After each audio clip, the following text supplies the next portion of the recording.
Le terme manipulateur suivi de narcissique est tellement utilisé qu'à ce stade-ci, tout le monde l'est. Bon, peut-être pas, là. Mais on a tous à un moment ou à un autre manipulé consciemment ou inconsciemment quelqu'un. La différence, c'est qu'un vrai manipulateur va le faire à répétition en n'avouant jamais ses torts, à moins que ça soit à son avantage. Par exemple, une personne peut te partager des choses qui sont perçues comme intimes ou vulnérables pour créer un faux sentiment de connexion entre vous deux. Ça peut être des femmes aussi, OK? C'est juste que pour simplifier ma vidéo, je vais rester au masculin, mais aussi parce que mes expériences ont été avec des hommes. Bref, un manipulateur va jouer avec nos faiblesses pour avoir ce qu'il veut. Ce genre de personne-là, c'est exactement ce qu'elle fait. Puis si elle choisit de te fréquenter, c'est probablement parce qu'elle sent que t'es une proie facile. Qu'on ait un sentiment de culpabilité de ne pas être ou en faire assez, une honte d'avoir certains défauts, des obligations à remplir, une grande empathie pour les gens qu'on aime, une hypersensibilité, une capacité physique ou mentale réduite, une faible estime de soi, de l'anxiété, des peurs, ces personnes-là utilisent ces choses-là pour manipuler.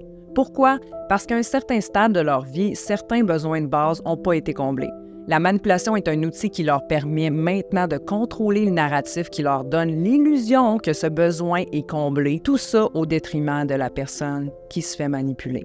Manipuler peut prendre plusieurs formes, mais ça commence par une action, un geste, une parole qui nous amène à changer nos propres choix ou comportements. Ça peut être aussi évident que de se faire dire que sa robe est trop courte puis de se faire sentir mal, comme si on était inapproprié d'aller marcher dans la rue comme ça, pour que personne nous regarde puis que notre partenaire insécure garde l'attention qu'il a besoin juste pour lui. Ça peut être en se faisant sentir mal de ne pas être assez sexuel puis de se faire imposer de baiser 3 fois par jour minimum pour que notre partenaire évite de régler ses propres addictions qui cachent sûrement une blessure bien plus grande derrière. Ça peut même être en nous complémentant sur des choses qui nous tiennent à cœur ou au contraire nous complexent pour nous donner l'illusion d'être comprise, aimée et en sécurité. Parce que c'est la seule façon que cette personne-là pense avoir pour se faire aimer. Puis si ces choses-là sont toutes des choses qui ont l'air très spécifiques, c'est parce que c'est toutes des choses qui me sont arrivées dans le passé.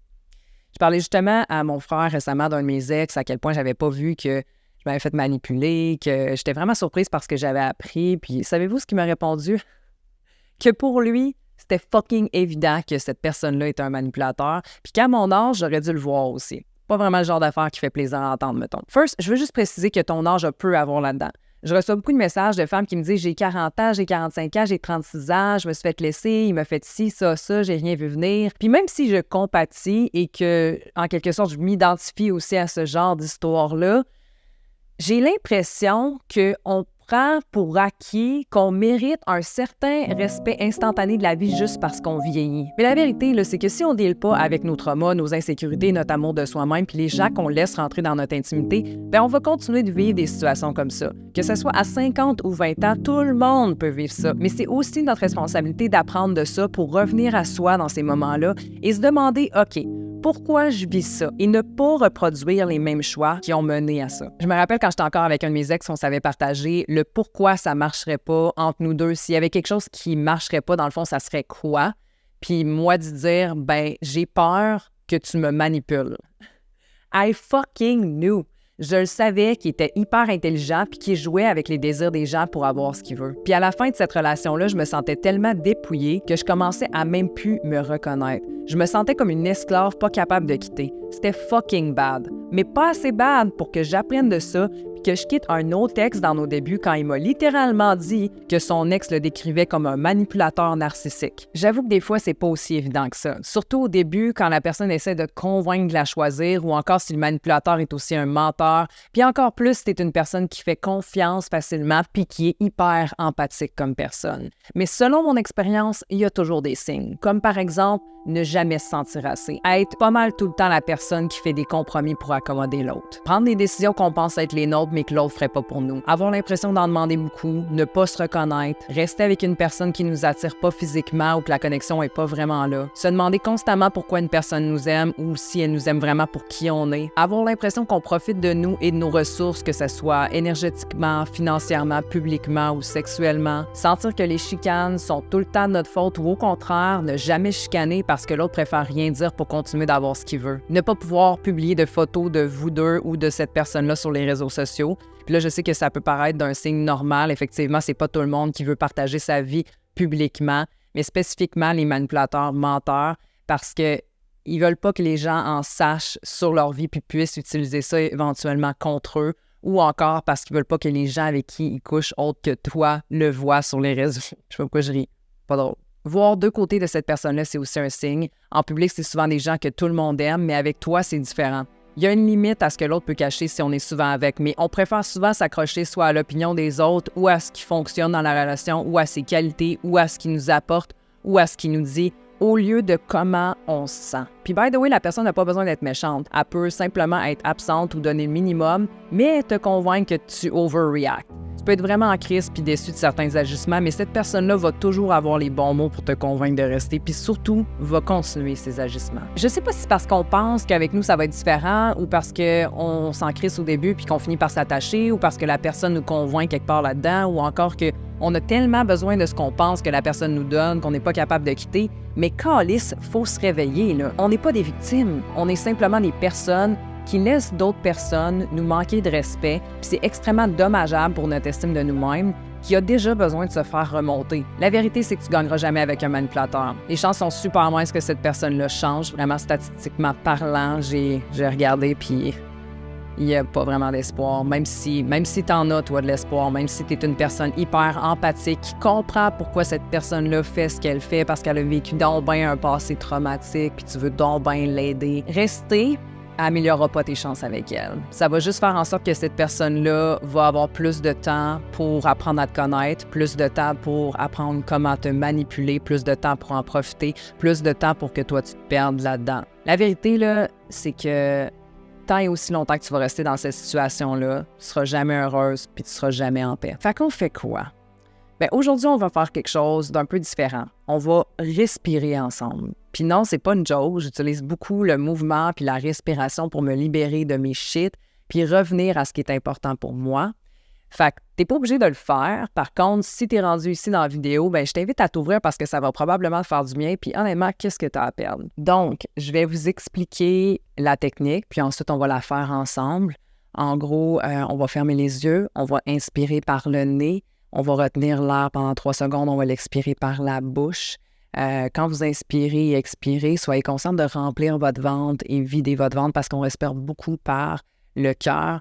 Et c'est là où toute l'anxiété et tout ça ne bouge pas, c'est comprimé, c'est compressé dans cette région-là. On ne respire pas beaucoup par le ventre, donc si vous êtes capable de le faire, tant mieux, sinon c'est pas grave. Je vous conseille d'aller chercher votre gear de yoga, des coussins, tout ça, vous mettre confortable, peut-être changer de pièce. Idéalement, de faire cette respiration-là assis, soit sur une chaise, soit sur un divan, un pouf, votre tapis de yoga à côté contre un mur. Vous pouvez aussi la faire coucher. Par contre, je vais vous inviter à vous lever durant la respiration, sauf pour ceux qui sont au volant, obviously. Donc, sans plus tarder, on va faire cette respiration qui sera très brève. Je vous invite à vous fermer les yeux et à respirer à votre rythme pour commencer par le nez.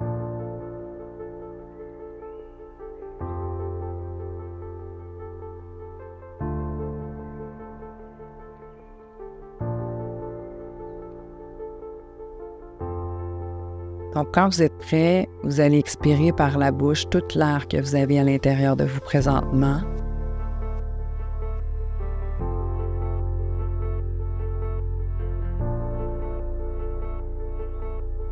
Et inspirez par le nez pleinement. Retenir pour 3, 2, 1. Et expirez toute la shit, tout ce qui s'est passé par la bouche, tout ce que tu retiens, tout ce que tu veux laisser aller. Laisse aller. On va refaire ça 3 autres fois. Donc, en inspirant, tu peux te lever debout et retenir pour 3, 2, 1. Et en expirant, tu peux shaker le corps à l'expiration. De toute l'énergie qui est prise, on s'en débarrasse, on la shake, on se libère. On inspire tout le bon,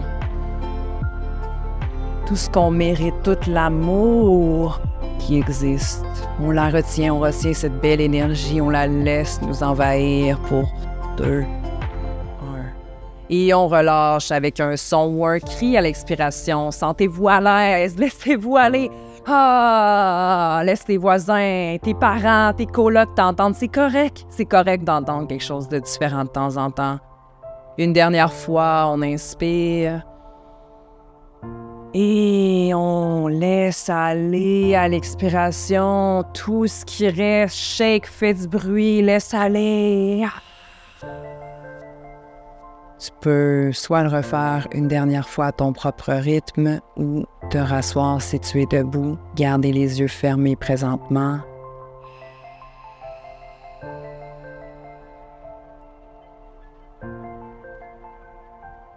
Je t'invite à mettre une main sur le cœur en prenant conscience de ses battements,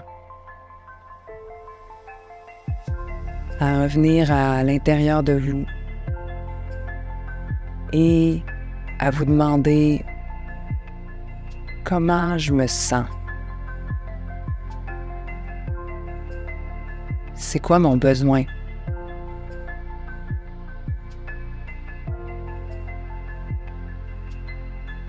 De quoi j'ai peur?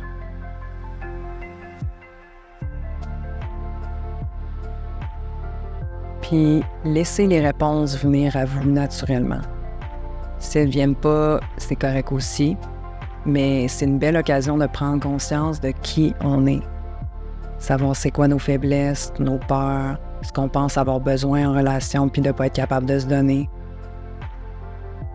Est-ce que tu es capable de reconnaître certaines actions, certaines choses que tu acceptes simplement pour avoir cette personne-là ou quelqu'un dans ta vie?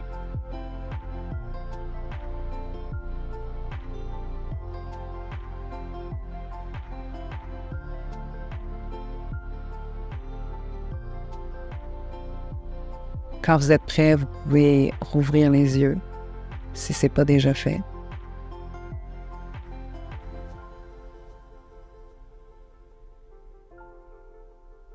Se connaître puis s'aimer, c'est la clé pour ne pas se faire manipuler. Ça ne veut pas dire que tu vas être immunisé, mais ça va donner beaucoup plus de chances d'être respecté parce que toi-même, tu vas te respecter, puis les gens qui ne sont pas prêts à le faire vont préférer quitter. Le truc, c'est de porter plus attention au comportement d'une personne que ce que la personne dit, puis de t'ancrer profondément en toi jusqu'à ce que la peur de perdre ou de décevoir devienne moins importante que de te choisir et t'aimer en ce moment. Personne ne peut t'enlever quelque chose que tu n'es pas prête à donner. C'était Émilie Brousseau, j'espère que vous avez aimé. Si c'est le cas, n'oubliez pas de me le faire savoir en likant, en partageant, en commentant, etc. et vous abonnant, bien sûr. Puis sinon, on se revoit bientôt. Ça fait toujours plaisir de faire des vidéos pour vous et je vous remercie de votre écoute. Namasté, my friends, parce que je dirai plus guys maintenant. C'est pas inclusif. Guys, c'est très masculin. Je réalisais pas que tout ce temps-là, j'avais dit ça. Fait que maintenant, ça va être my friends. Namasté, les amis. Non, ça, c'est trop genre. Non. Namaste, my friends. Namaste, my family. Namaste, my community. Namaste, my human beings. À travailler. Bye là.